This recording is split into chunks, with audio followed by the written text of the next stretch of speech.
Hello students, welcome to the lecture on health concepts of physical education, and after this lecture we will be able to learn the following objectives.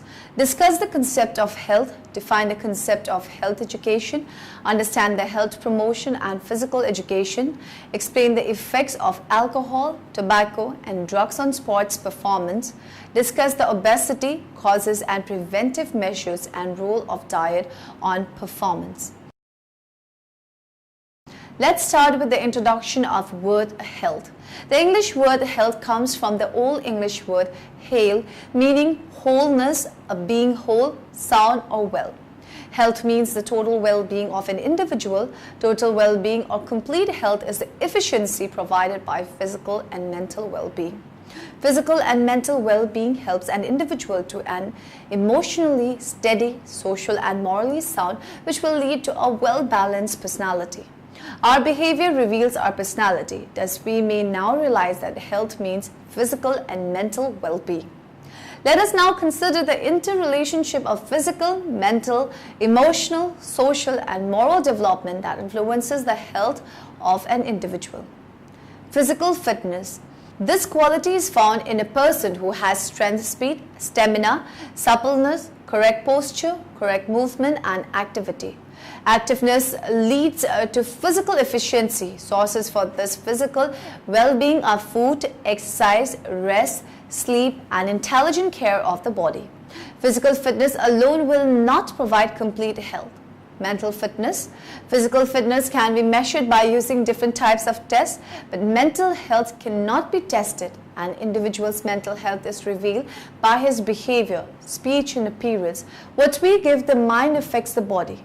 Emotional stability. If we are not contented mentally and emotionally, we will be sick physically and mentally unfit. We must be conscious and aware of the emotional stress of our children in our class.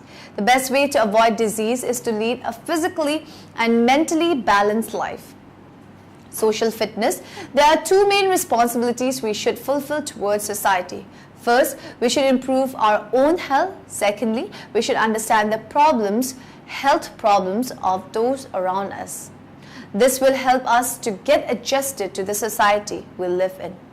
Moral development. Home, school and the temple or church influences a lot to mold the morals of the children. This is very important for complete well-being.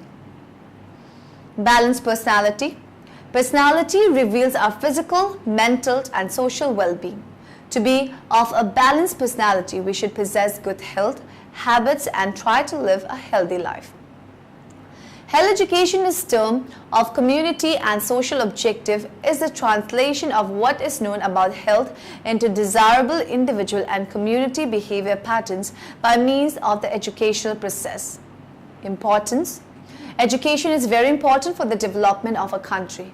A healthy nation is very important to a country which values human labor. In such a country, when health deteriorates, human labor decreases and development is barred. The World Health Organization, which aims at widening health education as the world, has said that health is precious to man. World Health Organization. The personnel of health organization and health services endeavor to fulfill. Health education is essential to achieve this goal. It is accepted that health education should be compulsory in the school because of the wrong concept that health is only to be free from disease and because of the lack of health habits. Objectives. The main objectives of health education in its broad outlook is to make an individual suitable to shoulder the responsibilities of the society. Health education reveals the relationship between the health habits and the functions of the human body. Health education is generally organized under the following themes. They are primary health care, mental health, sanitation, diseases and immunization, accidents and first aid, relationship between the doctor and the patient, education of false beliefs, environmental pollution. Implementation of health education. Health education enables us to understand the purpose and value of life. This knowledge will help to develop attitudes to obtain maximum health. It helps a change in the behavior pattern, cleanliness, nutrition, sports, exercise and posture, sanitary environment, prevention of accident, first aid, control of communicable diseases are some aspects that provide opportunities for practical experience. School health education provides solutions to health problems, develop health habits through what the child has learned about health at home, knowledge about the importance of health activities, and the transference of that knowledge to health habits are very important. Now coming to our next topic, health promotion and physical education. The Department of Health Promotion and Physical Education programs build on a long tradition of excellence. Our approach emphasizes theory into practice as our majors apply what they have learned through fieldwork, internship, and student teaching experiences. The department prepares students to take an active role in the promotion of health and physical activity with a focus on enhancing people's well-being through education in school and community settings, practicing in the health sciences and leadership in health policy and management. Undergraduate programs.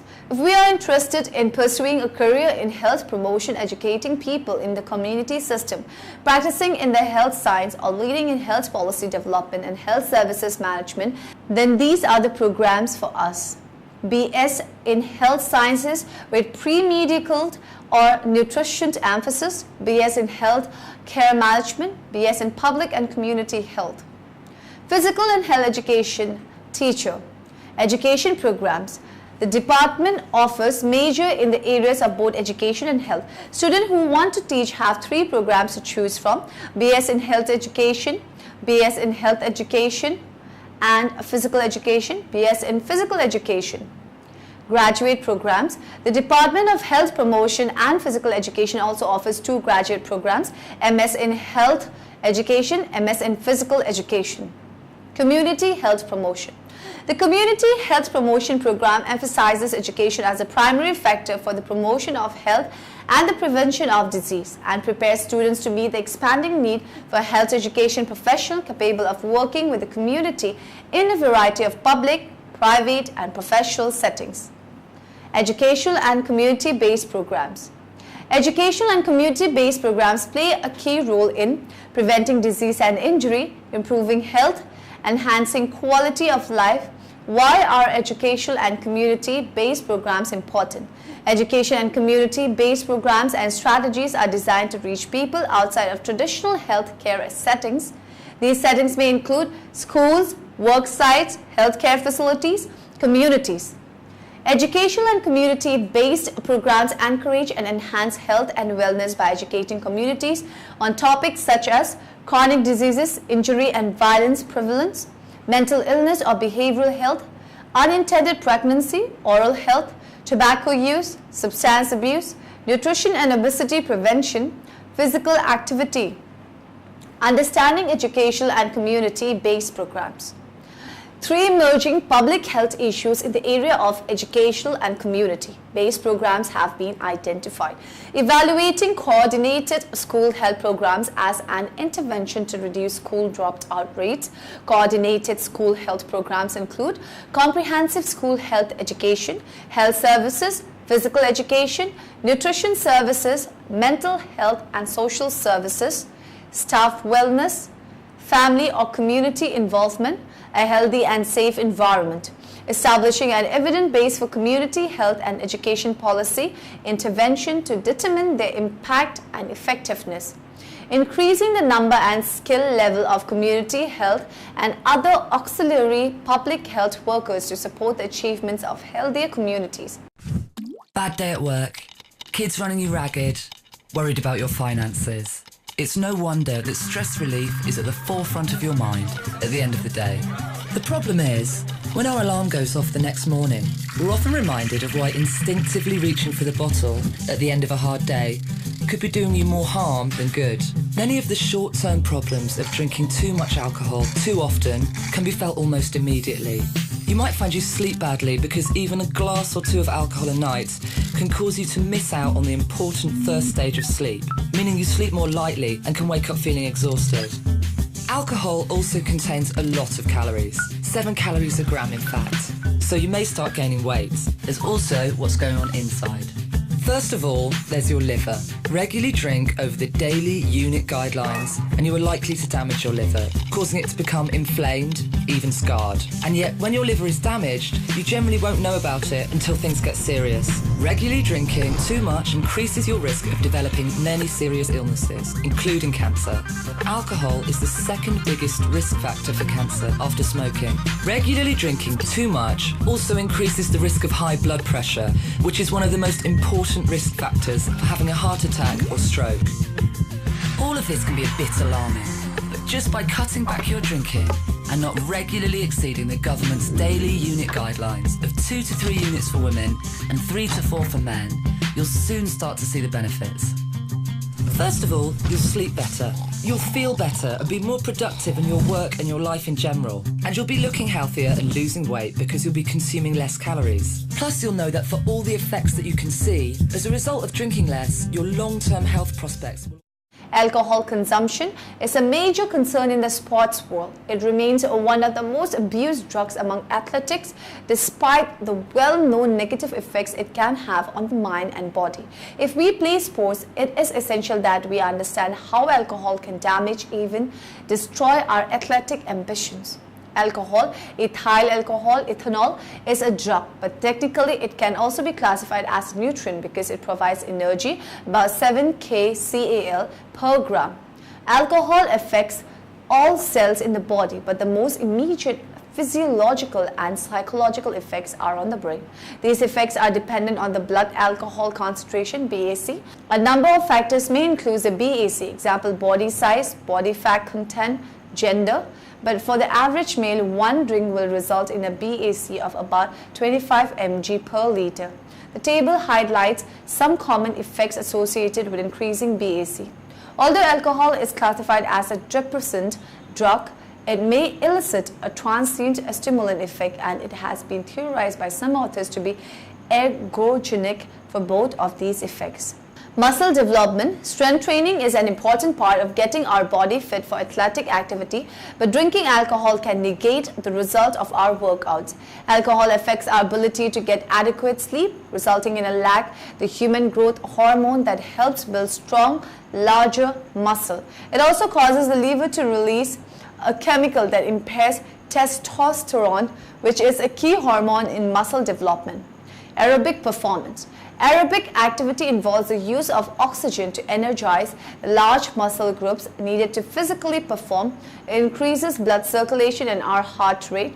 Our body's ability to respond aerobically is vital to play many sports, but alcohol can interfere with these physical reactions. It slows respiratory function, affects body temperature regulation, and increases our risk for dehydration, all of which affect our aerobic performance. Cognitive and motor function. Being able to learn strategies and respond quickly, both physically and mentally, are vital when we are playing sports. Alcohol can affect how our brain is able to form memories, resulting in our inability to learn and recall new information. Long-term effects. Many of alcohol's effects on sports performance occur quickly. Long-term use can lead to serious repercussions as well. It affects our cardiovascular function in response to physical activity, in addition to causing muscle weakness. Potential ergogenic effects. Alcohol may influence both psychological and physiological processes related to physical performance, but most of the theoretical ergogenic benefits have been related to psychological effects. Potential ergolytic effects. Alcohol may also influence our psychological and physiological processes in an adverse fashion and may lead to deterioration in physical performance. Strength, speed, power, and endurance. Several major reviews have concluded that alcohol has no beneficial effects on events characterized by maximal force development for short periods of time, such as laboratory tests of muscle strength and short-term muscular endurance, and both laboratory and field tests of speed. What is obesity?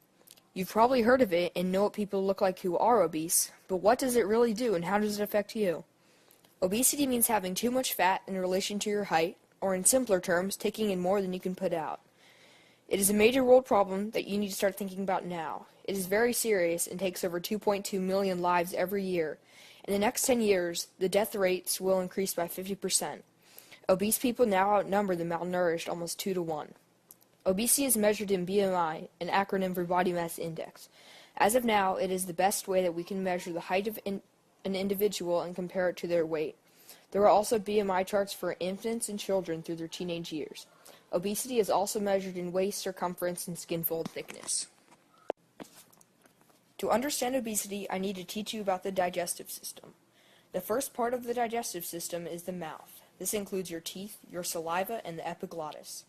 Then there is the esophagus, which sends food down to the stomach. The stomach is a J-shaped muscle where most mechanical and some chemical digestion occur. Smooth muscle churns to break down the food, and stomach acid dissolves the food with its enzyme pepsin. Enzymes are proteins that speed up the process of chemical digestion. Enzymes take many different shapes, which enable each different type of enzyme to have its own specific function. The next section of the digestive system creates enzymes and other materials that aid in the chemical reactions of the body. This includes the liver, the gallbladder, the pancreas, the small intestine, and the large intestine. Food travels through all of these parts. In the small intestine, the nutrients are absorbed into the bloodstream. As you can see now, with so many different parts, it is very easy for it to malfunction, and therefore it is necessary that we take good care of this system. It doesn't just happen. There are many things that lead up to it. I hope to teach you about all, if not most of them. Obesity can be caused by eating more food than your body can use, drinking alcohol, and not getting enough exercise, which closely correlates with the first cause. In some cases, biology is the reason people are obese. Bad genes shouldn't be the excuse to stop trying to be healthy, though. The way that you eat as a child can affect whether you are obese or not, which is why you need to start taking care of your body now, because it gets harder and harder as you get older. Causes can also be medical problems. The medical problems include depression, stress, anxiety, quitting smoking, an underactive thyroid gland, and medicines such as birth control pills, antidepressants, and antipsychotics. And of course, the causes lead to effects. The effects include cancer, sleep apnea, arthritis, high blood pressure, strokes, respiratory problems including asthma, heart disease, diabetes, gallbladder disease, and gynecological problems. This is the small list. Now that I have told you about obesity and what it is, you are able to recognize it and are able to prevent it. But what if you are already obese? In the final section of my video, I plan to teach you about how to stop it. The first plan is dieting and exercise, which involves greatly changing your lifestyle. The ways to lose weight include making healthy food and drink choices, eating healthy snacks, learning to read nutrition labels, practicing better ways to prepare food, and learning about portion sizes. Along with dieting, exercise is fundamental to losing weight. An active lifestyle with plenty of exercise and activity is very beneficial to your health. You will find you also need lots of support from family and friends. The new behaviors need to take place over a long term. Moderate weight loss is better for your health, as the subject is less likely to return to obesity. Another option is surgery and weight loss medicine. Medical intervention alone isn't the answer to weight loss. Surgery is only recommended for Hypertension, myocardial infarction, atherosclerosis, arrhythmias, and valvular heart disease, coagulopathies, and stroke, collectively known as cardiovascular diseases, CVDs, contribute greatly to the mortality, morbidity, and economic burden of illness. It is therefore important that CVD-related causes and concern be addressed. Given the scope and prevalence of CVDs, it is obvious that a population health approach, prevention is better than cure, would be the most appropriate model to adopt to deal with this ubiquitous health problem and to reduce the cost of hospitalization, long-term medication, and rehabilitation. Chronic diseases have one or more of the following characteristics. They are persistent and leave residual disability. They are caused by non-reversible pathological condition, and they require special training of the patient on rehabilitation or may be expected to require prolonged medical supervision, observation, or health care. The respiratory system is a group of tissues and organs in our body that enable us to breathe. The organs of the respiratory system extend from the nose to the lungs and are divided into the upper and lower respiratory tracts. The upper respiratory tract consists of the nose and the pharynx or throat. The lower respiratory tract includes the larynx or voice box, the trachea or windpipe, which splits into two main branches called bronchi. tiny branches of the bronchi called bronchioles, and the lungs, a pair of sac-like spongy organs. The nose, pharynx, larynx, trachea, bronchi, and bronchioles conduct air to and from the lungs. The lungs interact with the circulatory system to deliver oxygen and remove carbon dioxide. The respiratory system moves air through the nose, pharynx, larynx, trachea, and bronchus to the alveoli where the gas exchange between oxygen and carbon dioxide occurs. Nares are the openings to the nose. The nasal cavity is lined with cilia, mucous membranes, and blood capillaries. The air is filtered by cilia, moistened by mucous membranes, and warmed by the blood. Air moves into the pharynx or throat, the common passageway for food and air. Air continues on to the larynx. The epiglottis, a flap of tissue in front of the larynx, closes off the larynx when swallowing to prevent food from entering. The larynx or voice box contains the vocal folds. The trachea or windpipe connects the larynx to the bronchial tree. The cartilage rings of the trachea prevent the trachea from collapsing. Lungs are spongy tissue with alveoli and blood capillaries. Breathing occurs because of the expansion and contraction of the lungs. The bronchi carrying the air subdivide into smaller branches called bronchioles. At the end of each bronchiole are the alveolar sacs. The alveolar sacs are surrounded by blood capillaries and contain millions of single-layer alveoli cells where the gas exchange takes place. Oxygenated air goes from the nose to the pharynx, larynx, trachea, bronchus, and alveoli. By the process of diffusion, oxygen in the air moves from the alveoli to the capillaries. Carbon dioxide moves from the capillaries to the alveoli and is exhaled. This process is called respiration. Nasal passages. The flow of air from outside of the body to the lungs begins with the nose, which is divided into the left and right nasal passages. The nasal passages are lined with a membrane composed primarily of one layer of flat, closely packed cells called epithelial cells. Each epithelial cell is densely fringed with thousands of microscopic cilia, finger-like extensions of the cell. The nasal passages play two critical roles. They filter the air to remove potentially disease-causing particles, and they moisten and warm the air to protect the structures in the respiratory system. The pharynx. Air leaves the nasal passages and flows to the pharynx, a short funnel-shaped tube about 13 cm, 5 inch long that transport air to the larynx. Like the nasal passages, the pharynx is lined with a protective mucous membrane and ciliated cells that remove impurities from the air. In addition to serving as an air passage, the pharynx houses the tonsil, lymphatic tissues that contain white blood cells. The larynx. Air moves from the pharynx to the larynx, a structure about 5 cm to 1 inch long, located approximately in the middle of the neck. Several layers of cartilage, a tough and flexible tissues, comprise most of the larynx. While the primary role of the larynx is to transport air to the trachea, it also serves other functions.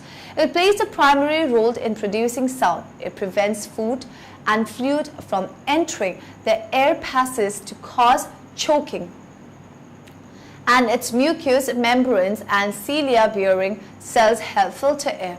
The cilia in the larynx warp airborne particles up toward the pharynx to be swallowed. The trachea, bronchi, and bronchioles. Air passes from the larynx into the trachea, a tube about 12 to 15 cm, about 5 to 6 inch long, located just below the larynx. The trachea is formed of 15 to 20 C-shaped rings of cartilage. The 30 cartilage rings hold the trachea open, enabling air to pass freely at all times. The open part of the C-shaped cartilage lies at the back of the trachea, and the ends of the C are connected by muscle tissues. The trachea branches into two tubes, the left and right bronchi, which deliver air to the left and right lungs, respectively. Within the lungs, the bronchi branch into smaller tubes called bronchioles. The trachea, bronchi, and the first few bronchioles contribute to the cleansing function of the respiratory system. The respiratory system's primary function is to supply oxygen to all the parts of our body. It accomplishes this through breathing, inhaling oxygen-rich air and exhaling air filled with carbon dioxide, which is a waste gas. The respiratory system is made up of airways, our nose, mouth, voice box, windpipe and bronchial tubes, and the lungs and the muscles and blood vessels connected to them. This is how the respiratory system works. First, we breathe air in through our nose and mouth, which wet and warm the air so it will not irritate our lungs. Then the air travels through our voice box, down our windpipe, and then through two bronchial tubes into our lungs. Cilia, tiny mucus-covered hairs in airways, and trap foreign particles and germs to filter the air that we breathe. We then cough or sneeze the particles out of our body. The diaphragm, abdominal muscles, and other muscles help our lungs expand and contract so we can inhale and exhale. When we inhale, the air goes through the bronchi in our lungs to blood vessels that connect to veins and arteries. These veins and arteries carry the blood throughout our body. When we exhale, the carbon dioxide goes out of the same way, exiting our body through our nose and mouth. Diaphragm of a respiratory system. The upper blue portion consists of the nose and nasal cavity, the pharynx, the larynx, and the trachea. The green branches of the lungs indicate the left and right superior bronchial lobes, whereas the yellow and blue correspond to the middle and inferior bronchial lobes. Supplies oxygen to cells and removes carbon dioxide, defending the body against invasion of microorganisms, control the body's blood pH, components, ventilation, breathing. Inhalation and exhalation take in oxygen and dispose of carbon dioxide. External respiration, the exchange of gases between the alveoli and the blood. Internal respiration, exchange of gases between the blood and tissue cells. Respiratory membrane, wall of alveoli and wall of capillaries come together for form a respiratory membrane. Gas exchange occurs across the respiratory membrane. Gas exchange of gases O2 and CO2 between the alveoli and the blood occurs by simple diffusion. Diffusion requires a concentration gradient. The surface of the alveoli must be moist so that diffusion can occur. Mechanism of breathing. The process of breathing has two stages. Inspiration. In this stage, atmospheric air is drawn in, and expiration. In this stage, alveolar air is released out.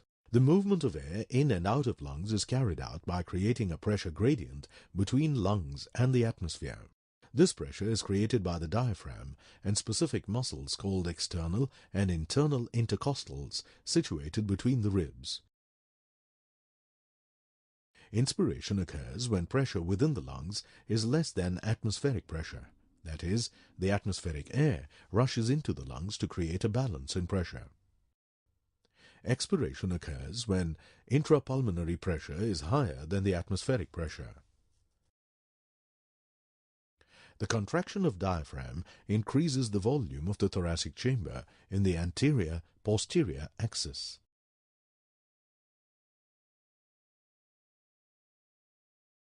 The contraction of external intercostal muscles lifts up the ribs and the sternum, causing an increase in volume of the thoracic chamber in the dorsoventral axis. Relaxation of the diaphragm and inner costal muscles returns the diaphragm and the sternum to their normal position, resulting in the reduction of thoracic volume. A device called spirometer can help in estimating volume of air inhaled in breathing movements. Breathing is the taking of air into the lungs and forcing it out. We inhale when we take in air and exhale when we force it out. We breathe whether we are awake or asleep and will continue to do so for as long as we live. Our body breathes automatically. How air is inhaled and exhaled. Breathing involves the action of the ribbed muscles and the diaphragm. The diaphragm is the sheet of muscle that separates the chest cavity from the abdominal cavity of our body. When these muscles contract or relax, they make the size of the chest cavity change. How is air moved into and out of our lungs during the process of breathing? When we inhale, our diaphragm contracts or becomes smaller. It moves downward. At the same time, our rib muscle also contract and move the rib cage upward. As a result, our chest cavity increases in size, our lungs also increase in volume, so the air pressure inside them decreases. This decrease in pressure causes the air outside to flow into the lungs. When we exhale, our diaphragm and rib muscle relax. The diaphragm moves upward while the rib cage moves downward. As a result, our chest cavity becomes smaller, our lungs also decrease in volume, so the air pressure inside them increases. This increase in pressure causes air to follow from our lungs and outside our body. Now in the end, let us summarize what we have learned in this lecture. Arrhythmias and valvular heart disease, coagulopathies and stroke, collectively known as cardiovascular diseases, CVDs. The respiratory system is a group of tissues and organs in our body that enable us to breathe. Breathing is the taking of air into the lungs and forcing it out.